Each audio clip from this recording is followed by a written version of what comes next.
quand même assez dynamique. On est ici sur la côte d'Opale, donc on a le tourisme en plus, donc ça ramène forcément du monde. La force des 7 vallées, c'est un territoire avec un caractère aussi, avec une identité véritable, et puis aussi beaucoup d'initiatives. C'est très important que les enfants ils travaillent sur l'imaginaire, qu'ils n'aient pas que le côté cartésien qu'on leur apprend à l'école. Le mot perlé, en fait, c'est un mot que mon père a créé quand il a créé en fait, son produit. À la base, c'était du vin de groseille. Donc moi, c'était mon arrière-grand-mère qui s'appelait Zémia qui faisait du vin de groseille. Et c'est vrai que de pouvoir reprendre ce que mon père a démarré il y a quand même plus de 25 ans, c'est agréable.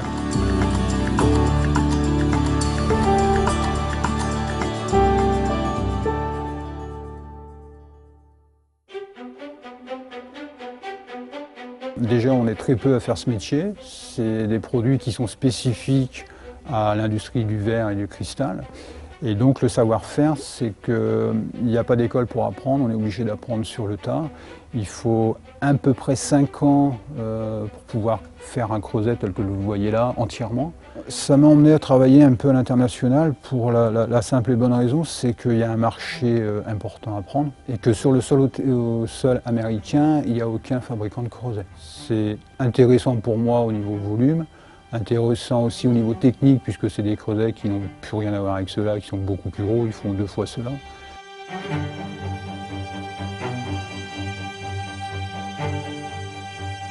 Aujourd'hui, le produit phare, ce sont les poutres constituées soudées, ce qu'on appelle les PRS, qui nous positionnent sur des marchés de grande distribution avec des portées importantes pour des hypermarchés, des supermarchés. On a un problème de développement freiné à cause de ce problème de recrutement. On a très peu de cadres, principalement de cadres et même d'opérateurs d'ateliers qui sont attirés par l'entreprise VM de Ligny, sans doute par méconnaissance. C'est pour ça qu'on essaie de communiquer un petit peu dernièrement au cours d'opérations portes ouvertes, etc. Les jeunes qui découvrent l'entreprise se rendent compte que c'est plutôt une entreprise attirante quand ils sont à l'intérieur.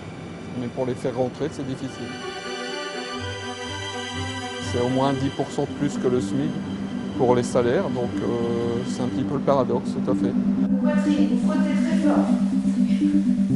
En fait, il y a tout un volet du travail qu'on fait, en dehors de nos créations, du festival, de travailler à l'étranger, etc., qui sont des ateliers. Des ateliers alors avec des enfants, avec des ados, avec des personnes en difficulté, avec des détenus, avec toutes sortes de gens. Ici, sur le Pays des 7 vallées, on est dans une zone rurale, donc éloignée de toute offre culturelle. Et donc c'est pour ça qu'avec Henri Carbalido, ça nous a intéressé de mettre la compagnie ici. Parce que il y avait un challenge pour aller trouver du public. Il y a un atelier aussi pour les adultes et cet atelier il est vraiment intéressant parce qu'il y a des gens de tous milieux sociaux. Le fait de communiquer par une voie artistique, ça casse tous les clivages. Et c'est super beau parce qu'en fait, on est tous des êtres humains, quoi, mais c'est juste que parfois on n'arrive pas à communiquer. C'est vrai qu'il y a beaucoup de demandes par rapport à tout ce qui est bien-être, tout ce qui est loisirs. Mais pas que, vraiment aussi une notion d'éducation physique, d'éducation sportive. Quand on veut créer, il y a plusieurs démarches.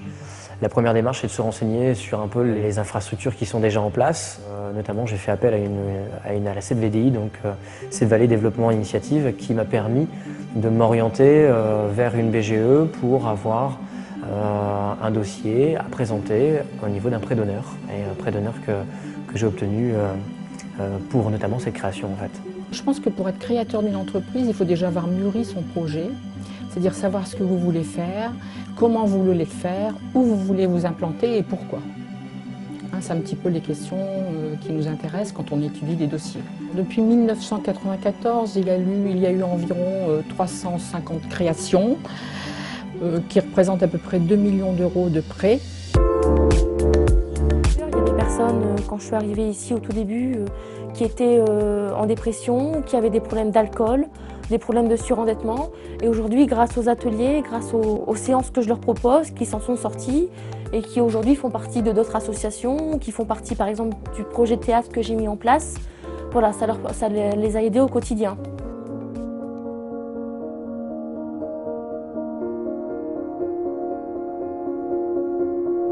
Ouais, mon fils a baigné dedans tout petit.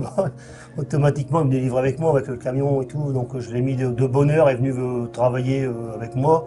Et de ce coup-là, le métier lui a plu. Je veux dire, là, je ne l'ai pas forcé à venir travailler avec moi. Il faut être courageux. À l'heure actuelle, il faut être courageux. Il ne faut pas compter ses heures. Et puis, quand on aime son métier, de toute façon, ça se passe tout seul.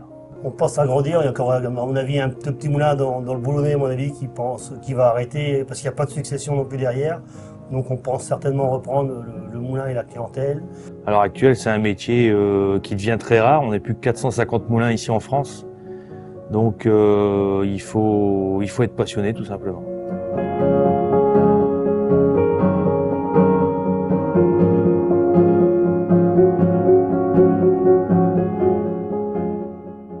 À l'époque, le vin de groseille, c'était 16 degrés et c'était pas pétillant, c'était sucré.